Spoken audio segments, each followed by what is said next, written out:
Alors Aline, quel est votre rôle en tant que référente ambroisie pour la commune de Vanda?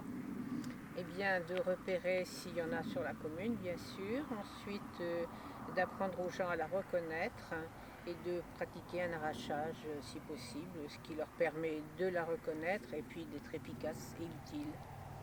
Et qu'est-ce que vous disent vos administrés quand vous leur parlez de l'ambroisie?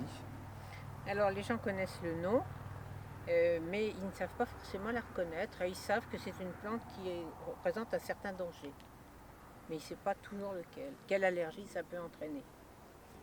Donc votre rôle, c'est justement de leur apprendre la reconnaissance et les risques liés au contact avec cette ambroisie. Absolument, oui, oui, il faut qu'ils sachent la reconnaître parce qu'ils peuvent en avoir dans le jardin.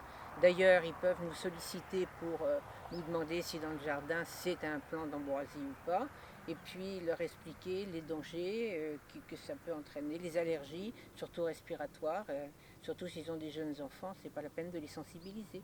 Vous avez des cas de personnes allergiques avérés sur la commune? Oui, on en connaît effectivement des gens qui sont obligés de prendre une trithérapie pendant la période où elle fleurit, bien sûr. Il y a une dame là qui, dans son sac, dit qu'elle ne sort jamais sans un mouchoir, sans un masque et sans ses antihistaminiques aussi, quand même. C'est très pénalisant, hein. Est-ce qu'il y a des tensions autour de l'ambroisie sur la commune? Tensions entre les administrés, entre les agriculteurs et les administrés, éventuellement?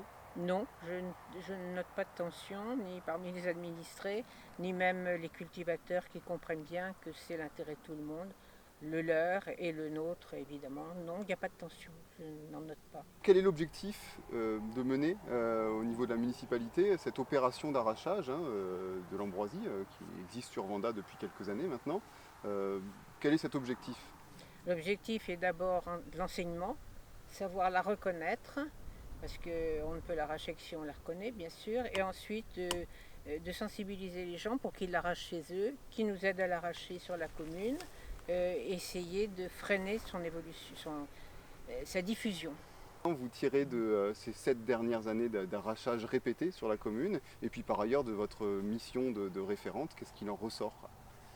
Eh bien, c'est, je dirais, mitigé. Il y a quand même il y a un progrès. Il y a des endroits où on l'arrache depuis plusieurs années, où elle commence à s'essouffler. Mais c'est décevant de voir qu'on n'arrive pas à trop freiner son expansion parce que après l'avoir arraché, on repasse 2 mois après et il y en a encore de nouvelles pousses. Donc c'est dur, mais il ne faut pas abandonner, quoi, c'est sûr ça.